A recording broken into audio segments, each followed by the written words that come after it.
ভাইরে, দেশ যে আমেরিকার মতো হয়ে গেছে সেটা আমাদের দেশের স্বনামধন্য কিছু মডেল ও চিত্রনায়িকাদের না দেখলে বুঝতেই পারতাম না। আপনারা ভুল শুনেছেন, আমি বলেছি চিত্রনায়িকাদের না দেখলে বুঝতেই পারতাম না। এরা 2 দিনও হয়নি ছোট পর্দায় অভিনয় করা শুরু করেছে। ভাবসাব দেখলে মনে হয় হলিউড বলিউড কাঁপিয়ে এসছে। এদের ভাবখানা এমন যে তারা এখন নর্মাল পানি খাইতেই পারে না, তাদের ঢুকে ঢুকে দুষ্ট পানি লাগে, খাবারের বদলে লাগে উড়ন্ত পাতা।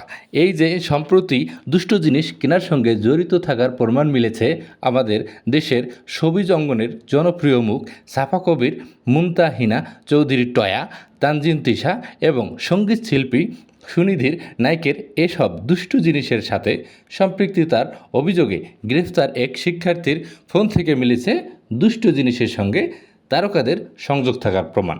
সংবাদ মাধ্যমের সূত্র জানিয়েছে, দুষ্টু জিনিস সহ গ্রেপ্তার হওয়া বিশ্ববিদ্যালয় পড়ুয়া এক ছাত্রকে জিজ্ঞাসাবাদে সূত্র ধরে বেরিয়ে আসছে সাফা জয়া তিশা এবং সুনিধির নাম রয়েছে তথ্য প্রমাণাদি সহ। আমাদের দেশে সেরা ওভার অ্যাক্টিং বিশেষজ্ঞ নায়িকা সাফা কবির বিশ্ববিদ্যালয় পড়ুয়া এইসব ডিলারদের হোয়াটসঅ্যাপে মেসেজ দিয়ে জিজ্ঞেস করেছেন, তুমি কি আমাকে 3টা দিতে পারবেন? আমাদের আরেক অভিনেত্রী নামক কাট পেস্টয়া এদের সংকেতের মাধ্যমে বলেছিল লাগবে 5টা। সেই উত্তরের ডিলার রিপ্লাই করেছিল বাংলা ফ্রুটস। এরপর টয়া আসে মেসেজের রিপ্লাই বলেছিল ইয়া ভাই, আমার সহজ সরল মন, আমি এই সব টিএ মানে বুঝতাম মানুষের যখন নার্ভাস থাকে তখন মনে হয় মানে করে, সেই ছাড়া আমি কিছুই বুঝতাম না। কিন্তু আমাদের দেশে কিছু আল্ট্রা মডার্ন ছিদ্র নায়িকাদের থেকে জানতে পারলাম এটা আসলে কি। বিশ্বাস করেন ভাই, বাংলা মানে আম কাঁঠালকে বুঝতে হবে। তারা যে বাংলা ফ্রুটসকে এত উচ্চ পর্যায়ে নিয়ে যাবে সেটা কল্পনাও করতে পারিনি। তবে এখানে একজনকে খুব মিস করছি, পরিমণির প্রাক্তন স্বামী শরীফুলের রাজের সাথে ডলাডলি করা সানেনা বিনতে কামাল থাকলে বিষয়টা আরেকটু জমে উঠত।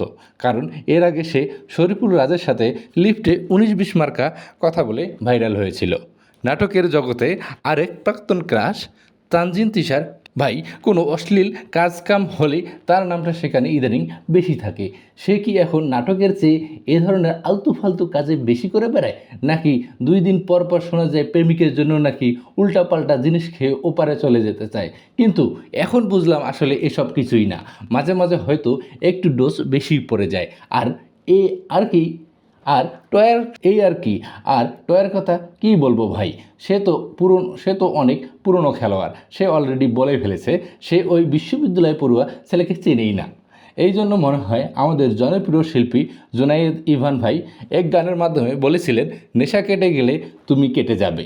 এরকম হয়তো আমাদের ছিদ্র নায়িকারাও, আর এই কারণেই মনে হয় এদের নাটক তেমন পাওয়া যায় না। সারাদিন খায়ে কুল পায় না, নাটক করবে কখন?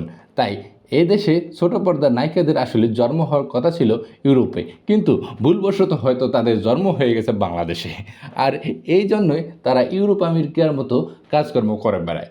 এখানে এরা দেশে থাকলে দেখা যায় এক ড্রেসে, কিন্তু কোনো ট্যুরে বিদেশে যায় তখন তাদের শরীরে অর্ধেক কাপড় খুলে পড়ে যায়।